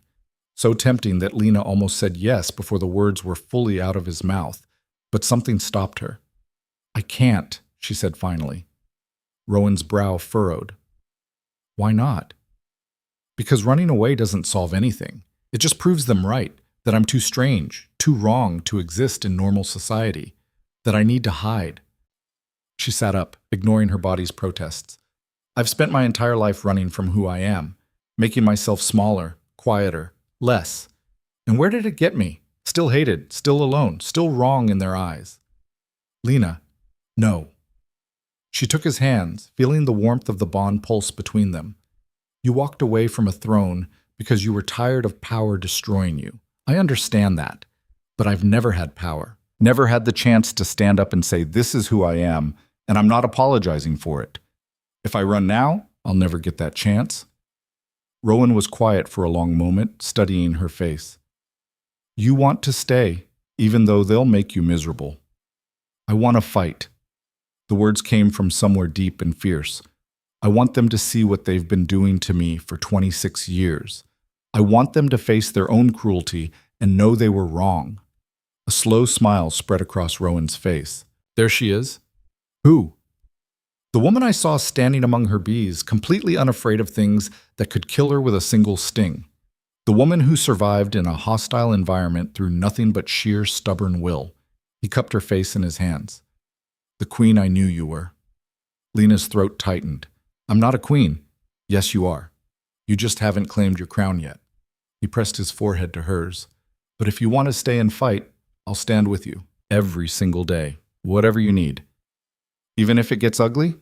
Especially then. Lena closed her eyes, letting the certainty of his presence wash over her. The bond hummed between them, steady and strong, a constant reminder that she wasn't alone anymore.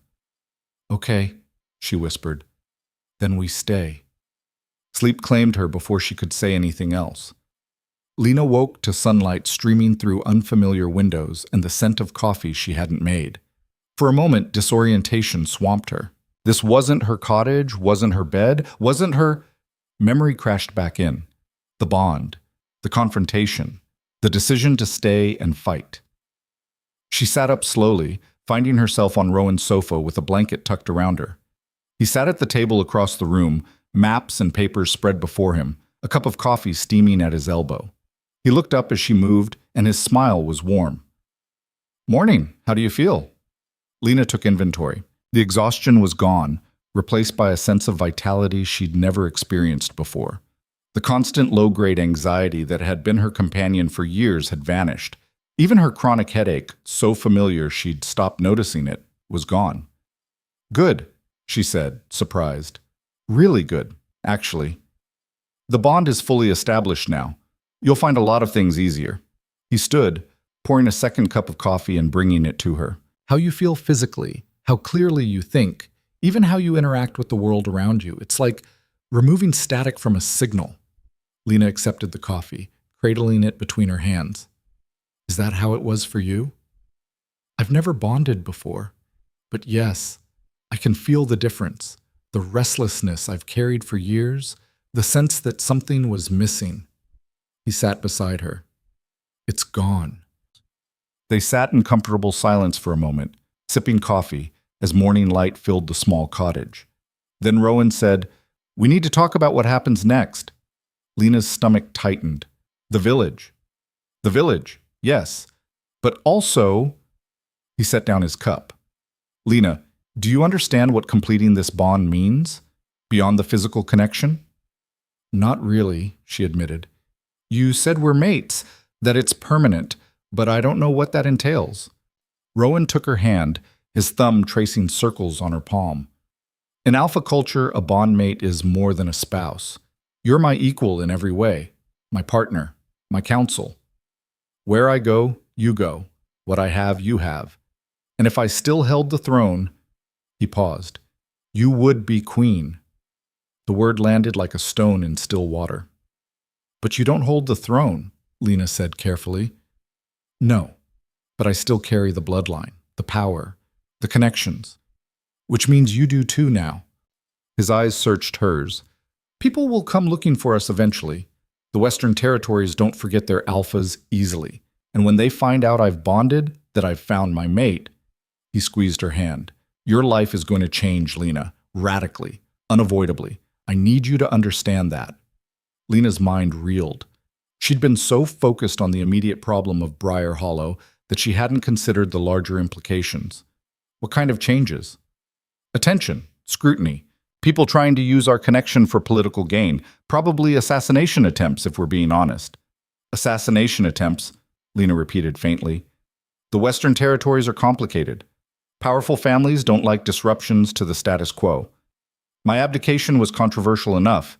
My bonding to an unknown woman from the eastern provinces, he smiled grimly. Some will see it as weakness to exploit. So I'm a liability. No, his grip tightened.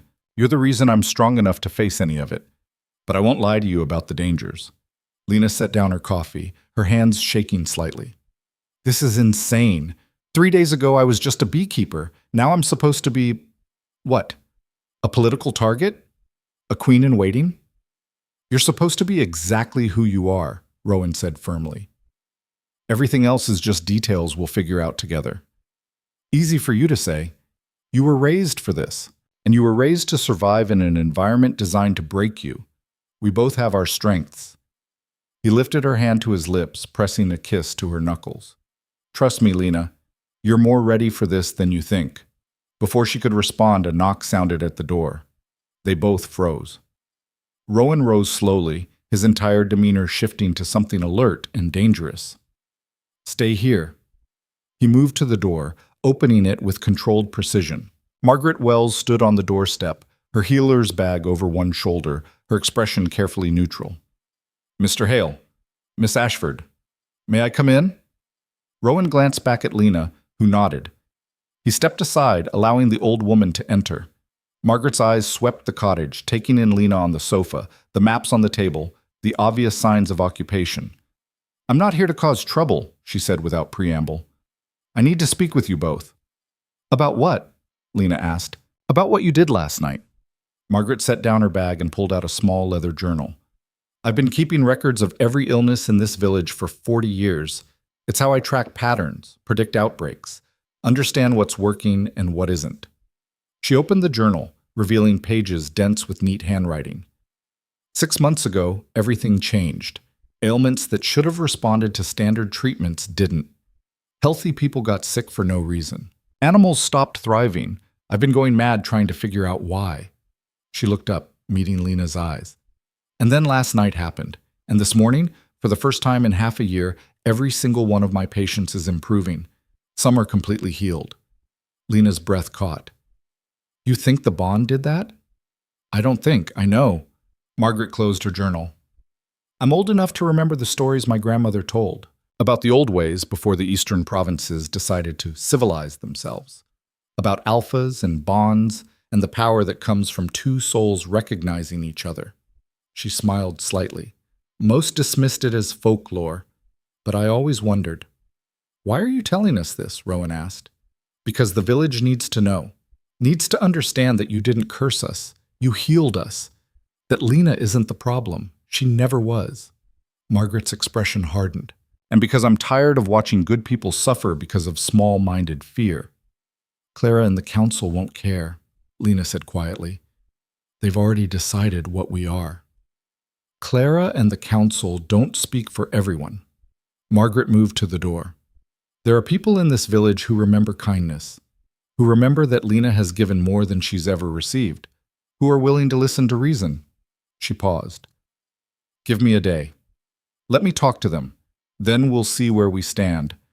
She left before either of them could respond. Lena stared at the closed door, hope and fear warring in her chest. Do you think she can actually change their minds? Rowan returned to her side. I think people are more reasonable when they're not dying, and right now they're healthy and their children are safe. That counts for something. Or they'll decide we're manipulating them, using our witchcraft to control them. Possibly. He pulled her close. But Margaret is right about one thing. We have to give them the chance to surprise us. Otherwise, we're assuming the worst without proof, just like they've done to you all these years. The parallel struck home. Lena had spent her entire life believing the village would never see her as anything but wrong, had never given them the opportunity to prove otherwise because she'd been too afraid of more rejection. Maybe it was time to be brave. One day, she said, we give Margaret one day to make her case. If it doesn't work, then we move to plan B. Which is? Rowan's smile was sharp and fierce. I remind them exactly who I am and what I'm capable of, and make it very clear that harming my mate is the fastest way to discover what an angry alpha king can do. Despite everything, Lena felt her lips twitch. That's plan B? I prefer diplomacy, but I'm very good at violence when necessary. It shouldn't have been comforting, but somehow it was. Margaret worked fast. By midday, word had spread through the village about the healings. Parents compared notes about children who'd woken fever-free. Farmers discussed livestock that were suddenly thriving. Even old Henrik, who'd been complaining about joint pain for years, was seen walking without his cane. The evidence was undeniable. Lena watched from her window as small groups gathered in the village square, their conversations animated but not hostile. Margaret moved between them, her healer's authority lending weight to her words. She's good, Rowan observed from behind her. She knows how to work a crowd. Will it be enough? For some, not for others. Clara and her inner circle have too much invested in maintaining the social order. Admitting they were wrong about you undermines their entire worldview. Lena understood that. Some people would rather cling to comfortable lies than face uncomfortable truths, but others, she watched as Judith Brennan broke away from Clara's group and approached Margaret. Watched as the two women talked, Judith's expression shifting from defensive to thoughtful. Watched as Judith glanced toward Lena's cottage, her face creased with something that might have been shame. Someone's coming, Rowan said quietly.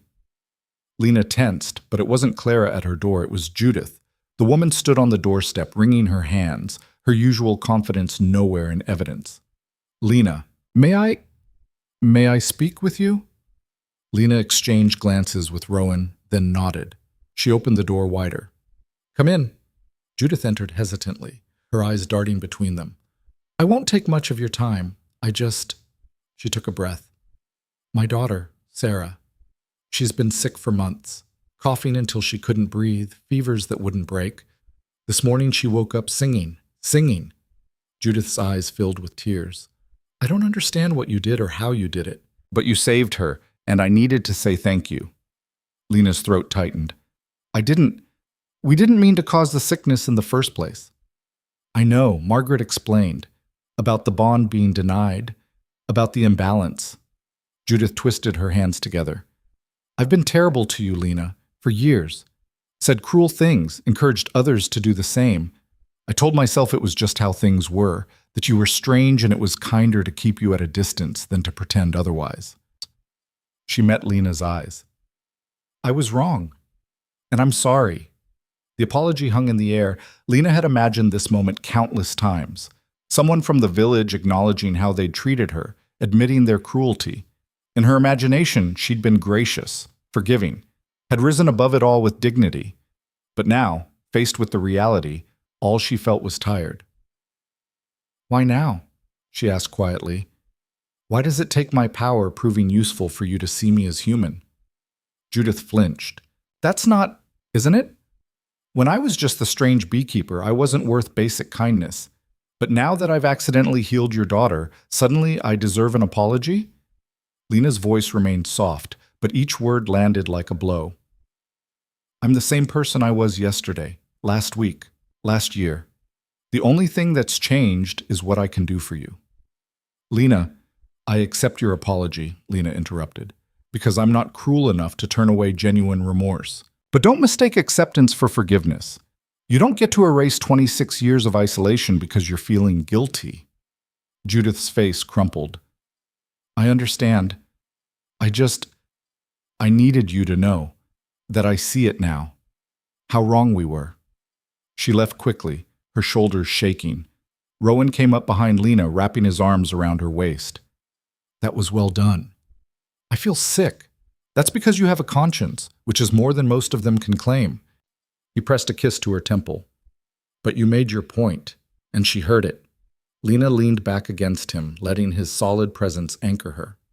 Is this what the rest of my life is going to be? People apologizing because they finally see me as useful? No, because eventually we'll be somewhere that people see you as valuable from the start. He turned her in his arms. But for now, you get to watch them realize what they lost. What they threw away because they were too small-minded to recognize a gift when it was standing right in front of them. Revenge by revelation? The best kind. His smile was wolfish. They can't undo what they've done. Can't reclaim the relationship they could have had with you. All they can do is live with the knowledge that they were wrong and that you don't need them anymore. It was petty. It was probably beneath her, but it felt good. By evening, Margaret returned with news. I've spoken to 43 families, she reported, standing in Lena's cottage this time. 37 are willing to publicly acknowledge that the bond healed their loved ones. 22 have expressed interest in attending a village meeting to discuss the situation formally. And Clara? Lena asked. Unmoved. She's convinced this is all manipulation, that you're using some kind of dark magic to trick people into gratitude. Margaret's expression was grim. She's calling for a formal inquiry. Wants to bring in a regional magistrate to investigate claims of witchcraft. Rowan's laugh was sharp and humorless. Let her. I'd be fascinated to see what a magistrate makes of the former Alpha King. You can't be serious, Lena said. If they investigate, if they dig into who you really are, then they find out the truth, which is that I'm exactly who I said I am, and there's nothing illegal or immoral about a bonding. Rowan's eyes gleamed. In fact, I rather enjoy the idea of Clara trying to explain to a regional magistrate why she thinks healing sick children is evidence of witchcraft. Margaret smiled slightly. He has a point. The magistrate is a practical man. He'll care about facts, not fears. When? Lena asked. Tomorrow. Clara's pushing for immediate action.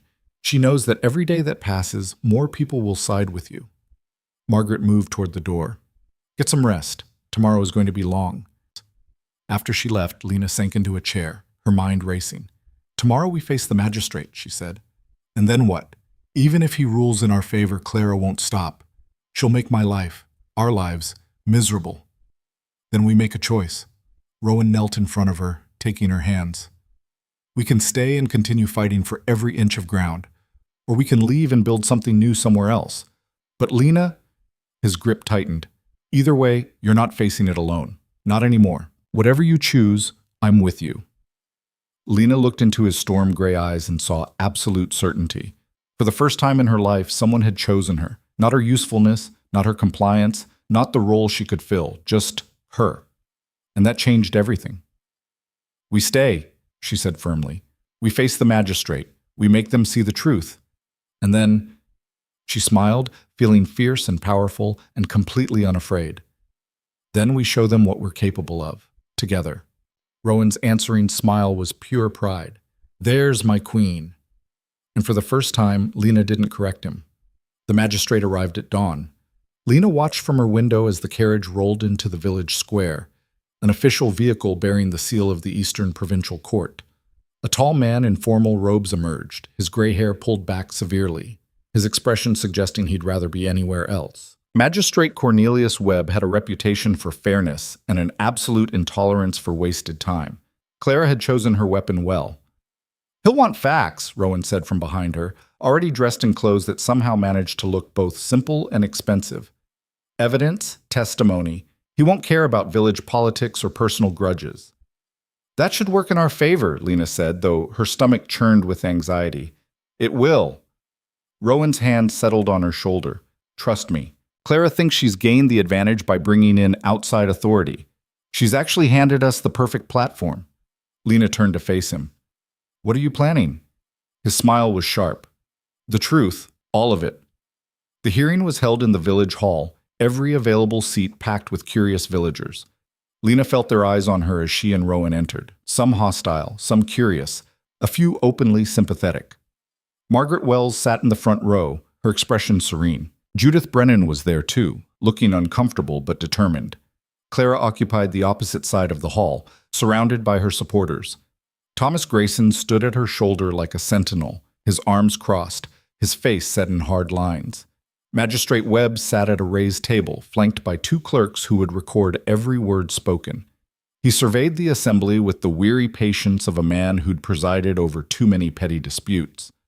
Let's begin, he said, without preamble. Clara Moss, you filed a formal complaint alleging witchcraft and endangerment against Lena Ashford and Rowan Hale. State your case. Clara rose, her posture rigid with righteous certainty. Your Honor, this village has existed peacefully for generations. We've followed the law, honored our traditions, and maintained order. Then this man, she pointed at Rowan, arrived 6 days ago, and chaos followed. Strange lights, unexplained phenomena, destruction of property. And all of it centered around his association with Miss Ashford, who has always been troubled. Troubled how? Webb's pen scratched across paper. Antisocial. Isolated? Prone to strange behavior. Clara's voice took on a sympathetic tone. We've tried to include her in community life, but she prefers solitude. And now, suddenly, she's claiming supernatural powers and healing abilities. It's clear they're manipulating vulnerable people, sick children, desperate parents, to gain influence. Do you have evidence of this manipulation? The timing speaks for itself. 6 months of unexplained illness, then one night of whatever they did, and suddenly everyone is healed? It's too convenient, too calculated. Clara's eyes narrowed. And there are witnesses to the destruction they caused. Scorched earth, cracked roads, light that had no natural source. Webb turned to Lena. Miss Ashford, how do you respond? Lena stood on shaking legs. Every instinct screamed to shrink, to apologize, to make herself smaller, but Rowan's presence at her back gave her courage. Everything Clara said is true, she began, and heard the murmur of surprise ripple through the hall. There was illness. There was destruction. There were lights and phenomena that can't be explained by natural law.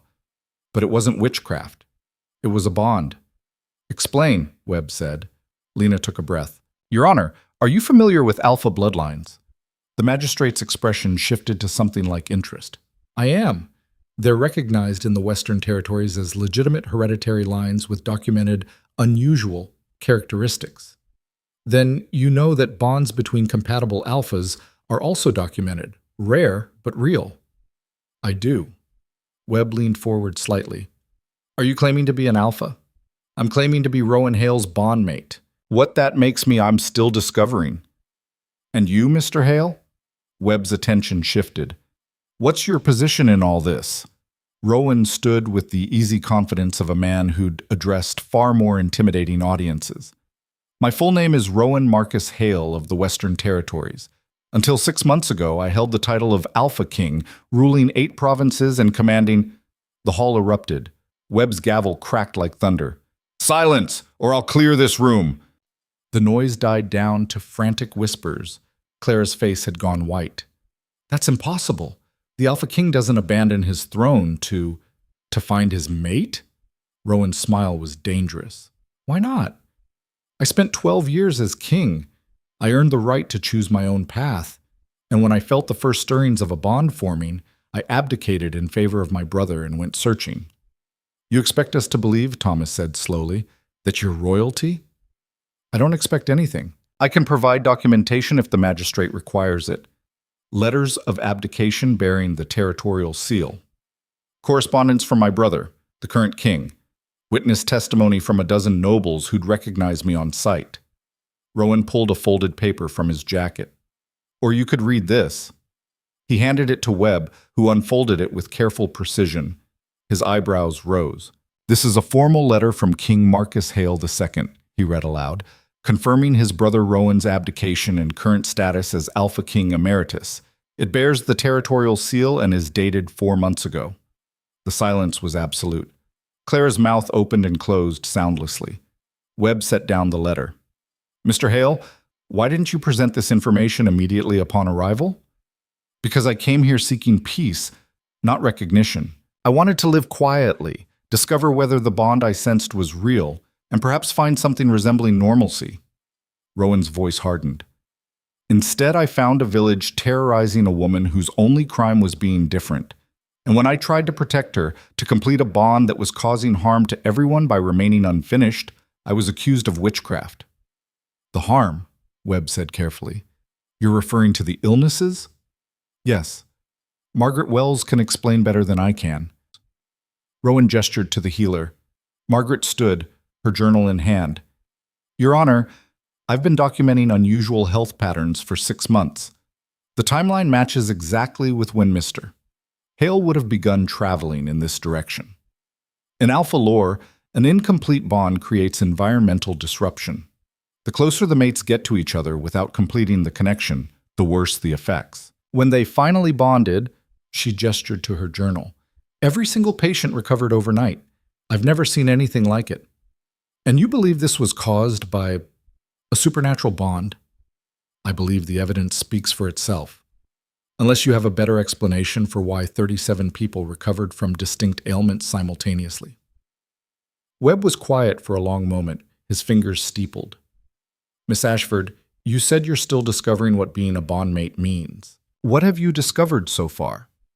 Lena's hands trembled, but she kept her voice steady.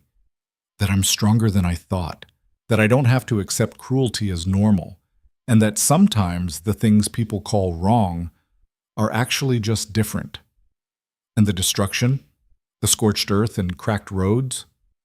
An accident, power released during the bonding process that we didn't know how to control. But it healed immediately afterward.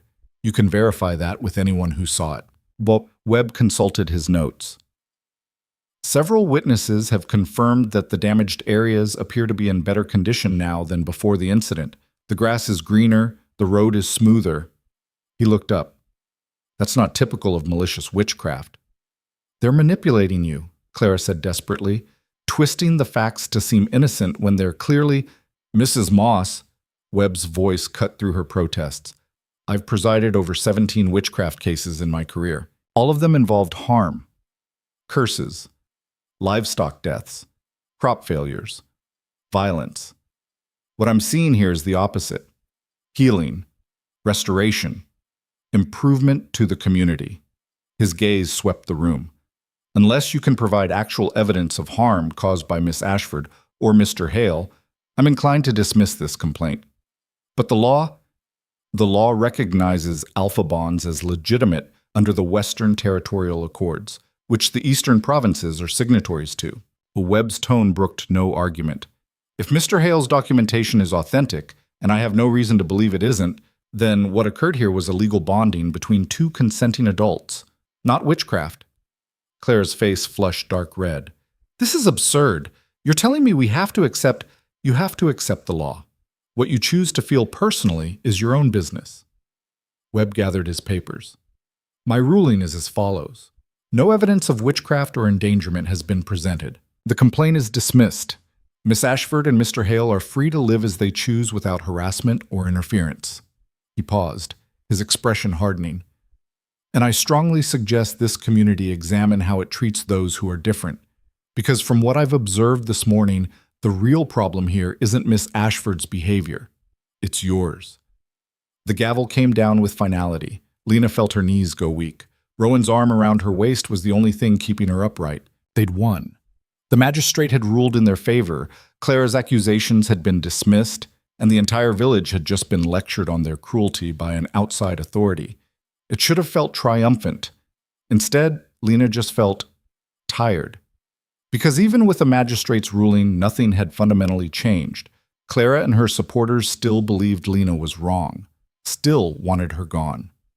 The ruling protected her legally, but it couldn't force acceptance. As if reading her thoughts, Rowan whispered, "This isn't the victory. This is just clearing the field for the real fight." Which is? showing them what they lost. The hall began to empty, villagers filing out in small groups, their conversations hushed and uncertain. Margaret approached, her expression pleased. "Well done," she said quietly. "Both of you." "Thank you for testifying," Lena said. "It was only the truth."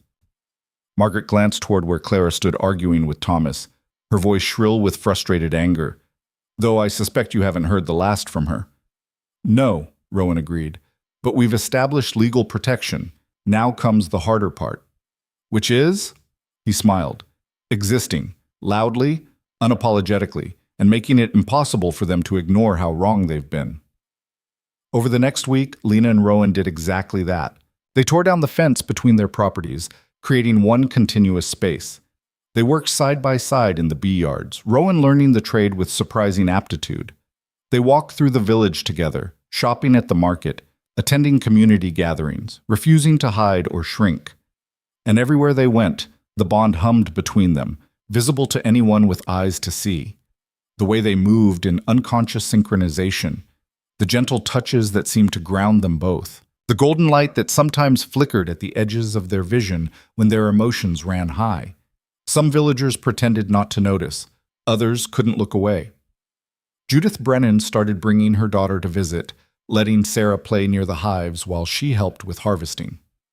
"She's fascinated by the bees," Judith explained, though they all knew the real reason was continued gratitude and growing shame. Other families followed. Slowly, hesitantly, they reached out, not with apologies, but with olive branches disguised as neighborly requests. Could Lena spare some honey for a sick relative? Did Rowan have time to help repair a fence? Would they consider attending the winter solstice celebration? Each request was a small admission. "We were wrong. We need you. Please give us another chance." Lena accepted some and declined others, learning to set boundaries without guilt. She didn't owe them unlimited grace just because they'd finally realized her value. But she also recognized genuine remorse when she saw it. Clara, meanwhile, became increasingly isolated. Her inner circle shrank as former supporters quietly defected. The council stopped inviting her to important discussions. Even Thomas Grayson, her most loyal ally, began keeping his distance. She'd built her social power on enforcing conformity and punishing difference. But now that the village was realizing Lena's difference had been strength, not weakness, Clara's foundation crumbled. 2 weeks after the hearing, she appeared at Lena's door. Lena almost didn't answer. She could see Clara through the window, alone, shoulders hunched, looking smaller somehow than she ever had before. Rowan appeared at her shoulder. "Your choice," he said quietly. "I'll support whatever you decide." Lena took a breath and opened the door. Clara stood on the threshold, her usual confidence completely absent. "May I speak with you?" "You can speak from there." A flash of the old Clara showed in her eyes, pride bristling at being denied entry, but it faded quickly. "I owe you an apology." "Yes, you do." Clara flinched. "I've spent the last 2 weeks thinking about what the magistrate said, about how this village treats people who are different, and I realized..." She paused, struggling with the words. "You weren't the problem." "I was. I made you into a threat because you didn't fit the mold I thought everyone should conform to. And then when you found happiness, found someone who chose you, I couldn't stand it." "Why?" Lena asked quietly. "Why did my happiness threaten you so much?" Clara's laugh was bitter. "Because I've never been happy. Not truly. I married the man my father chose. Raised children in a loveless house. Built a life around maintaining appearances and enforcing rules because at least that gave me control over something." Her eyes were suddenly wet. "And then you, strange, isolated, supposedly broken Lena, found a man who looks at you like you hung the stars. And it made me realize how empty my own life is." The confession hung between them. Lena had imagined this moment 1,000 times. Imagined Clara broken and apologetic, finally admitting her cruelty. In those fantasies, Lena had been gracious and forgiving, rising above with perfect dignity. But reality was messier than fantasy. "I'm sorry you're unhappy," Lena said carefully. "I'm sorry your life hasn't given you what you needed. But Clara, that doesn't excuse 26 years of making sure I was miserable too." "I know." Tears spilled down Clara's cheeks. I don't expect forgiveness. I just needed you to know that I see it now. See you, and I'm sorry. She turned and walked away before Lena could respond. Rowan closed the door gently. How do you feel? Lena considered. I don't know. Satisfied, maybe, that she finally understands what she did, but also, she paused, searching for words. Also sad, because she's right. Her life is empty, and nothing I say or do will fill it. That's not your responsibility. I know, but it's still sad. Rowan pulled her close. You have a kind heart, even after everything they put you through. That's rare. Is it kind, or just exhausting? Both. And magnificent. He kissed her forehead. Come on, let me show you something. He led her outside, past the hives, to the edge of the property where the wild meadow began. The autumn sun was setting, painting the sky in shades of gold and crimson. When I first arrived, Rowan said, I stood here and felt the bond pulling me toward your cottage. It was like a compass pointing home. And I thought, this is it. This is where everything changes. Was it? Lena asked. Is this where you wanted to end up? I didn't know what I wanted. Just that I needed to find you. He turned to face her fully. But yes, this is exactly where I want to be. Building something new, not ruling from a distant throne, but living, growing roots, creating a life that's actually ours.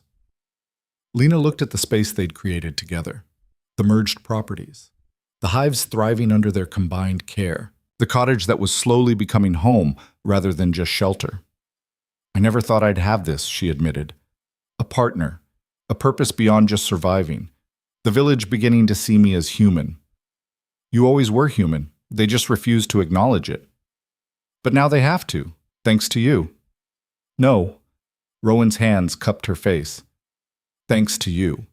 I just gave you the platform. You're the one who stood on it and refused to back down. You're the one who chose to fight instead of run. You're the one who's showing them what strength actually looks like. The bond pulsed between them, warm and constant. What happens next? Lena asked. The village is changing, but slowly, and we can't stay hidden forever. Eventually, people from the Western Territories will come looking for you. Let them, Rowan smiled. When they do, they'll find the former Alpha King and his bondmate building a new kind of kingdom. One based on partnership, not domination. On healing, not power. On choosing each other every single day. That's a lot of pressure. Good thing you're strong enough to handle it. Lena laughed. The sound still unfamiliar, but growing easier. When did I become strong? You always were. You just didn't have anyone to reflect it back to you. He pulled her against him. But I see it. Every day. In every decision you make, every boundary you set, every time you choose to exist fully instead of shrinking. And if I make mistakes, if I'm not the perfect queen you're envisioning, then we'll fix them together. That's what partnership means. The sun dipped below the horizon, leaving them standing in the gentle twilight. Around them, the land they'd healed together thrummed with quiet life. And Lena felt, for the first time in her 26 years, like she'd found where she belonged. 3 months later, the first snow fell on Briar Hollow. Lena stood in her doorway. Their doorway now, the wall between the cottages having been removed entirely, watching fat flakes drift down from a pewter sky. Behind her, Rowan moved through the combined kitchen space, making breakfast with the easy competence he'd developed. The village had changed in subtle but undeniable ways. Several families had approached Lena to learn beekeeping, recognizing the value of the trade she'd guarded alone for so long. Margaret Wells had started documenting the bond's effects, creating what she hoped would become a medical reference for future alpha healings. Even Thomas Grayson had quietly commissioned Rowan to help design improvements to the village water system, acknowledging expertise when he saw it. Clara kept to herself mostly, but she'd stopped actively working against them. It wasn't reconciliation, but it was peace of a sort. And Lena had learned that sometimes peace was enough. Letter came for you, Rowan called from the kitchen. From the Western Territories. Lena's stomach fluttered. They'd been expecting this. Contact from Rowan's former life. She accepted the heavy envelope, studying the territorial seal before breaking it open. The letter was from Rowan's brother, King Marcus Hale II. Brother, word has reached me of your bonding. Congratulations. though I confess I'm not surprised. You always did have a talent for finding extraordinary things in unexpected places. The Territorial Council formally recognizes your bond and extends an invitation for you and your mate to visit at your convenience. There are matters to discuss: inheritance, titles, responsibilities you retain even in abdication. But there's no urgency. The territories have waited this long. They can wait longer. More importantly, I wanted you to know that I'm proud of you. You ruled with honor and wisdom for 12 years. But choosing to live for yourself, to find happiness instead of duty, that takes a different kind of courage. Give my regards to your queen. Your brother, Marcus Lena, read it twice, then looked up to find Rowan watching her carefully. Your queen, she repeated. He's not wrong. I'm not a queen. I'm a beekeeper who got lucky. You're a woman who survived impossible odds, found strength in isolation, and chose to fight for herself when every instinct told her to hide. Rowan crossed to her, taking her hands. That's exactly what a queen does. Lena looked down at their joined hands, watching the familiar golden light pulse gently between them. The bond that had seemed so terrifying 3 months ago now felt like breathing, natural, essential, undeniable. If I'm a queen, she said slowly, I'm a very strange one. The best kind. Rowan pulled her close. The kind who remembers what it's like to be powerless and uses that knowledge to wield power differently. The kind who builds kingdoms on partnership instead of domination. Is that what we're building? Look around. He gestured to the window where they could see villagers moving through the early morning, several of them waving as they passed, no longer averting their eyes. We've already started. Lena pressed her face against his chest, listening to the steady beat of his heart. Outside, snow continued to fall, blanketing the village in white, covering the old scars, creating space for new growth. I love you, she said quietly. The words still felt new, vulnerable, but true. I know. She felt his smile against her hair. I felt it the moment our bond completed, but it's nice to hear anyway. You're supposed to say it back. I love you. His arms tightened around her. I chose you before I knew you. I'll choose you every day for the rest of our lives. The bond flared bright and warm between them, a physical manifestation of the promise they were making. Outside, Briar Hollow slowly woke to the new day. The village that had spent 26 years teaching Lena she was wrong, broken, unworthy of love. The village that was now learning slowly, imperfectly, but genuinely, what it meant to grow beyond old prejudices. And at the center of it all stood Lena and Rowan, building something that defied every rule the village had ever believed about power, worth, and belonging. The wall between their homes was gone, replaced by open space filled with light and possibility. 2 broken cottages had become one whole home. 2 isolated souls had become an unshakable partnership, and the woman everyone said would never be chosen had become the one who redefined what choosing actually meant. Not submission to someone else's vision, not conforming to impossible standards, but standing fully in her own power and finding someone who chose to stand beside her, neither above nor below, but equal. As spring arrived and the first bees emerged from their winter dormancy, Lena stood among her hives with Rowan at her side. They worked in comfortable silence, their movements synchronized by practice and bond, tending to the colonies that thrived under their combined care. Margaret Wells stopped by with her latest journal entries, documenting what she was calling the Ashford Hale healing phenomenon. Young Sarah Brennan came to learn about bee behavior, her mother watching with quiet pride. Even some of Clara's former allies appeared at the property line, hesitantly asking if there was space for them in this new order Lena and Rowan were building. Some Lena welcomed. Others she politely declined, because she'd learned the most important lesson of all, that her worth wasn't determined by who accepted her, that she didn't need everyone's approval to exist fully, that sometimes the most powerful thing you could do was simply refuse to shrink. And on a warm summer evening, as Lena sat with Rowan watching the sunset paint the sky gold, she realized something that would have seemed impossible just months before. She was happy, not the desperate, fragile happiness of someone who'd finally received scraps after years of starvation, but the deep, unshakable happiness of someone who'd built something real, something that belonged entirely to her, something that no one could take away because it was rooted in her own strength, her own choices, her own refusal to be anything less than fully herself. The alpha king who'd commanded territories now commanded nothing and had everything that mattered. The girl no one chose had become the woman who chose herself. And together, they proved that sometimes the most revolutionary act is simply refusing to accept the world's definition of who you're supposed to be. In a quiet frontier village where nothing ever changed, everything had transformed. Not through violence or force, but through two people choosing each other every single day and building a new kind of power from the ground up. A power rooted in partnership, in healing, in the radical act of seeing someone fully and loving them anyway.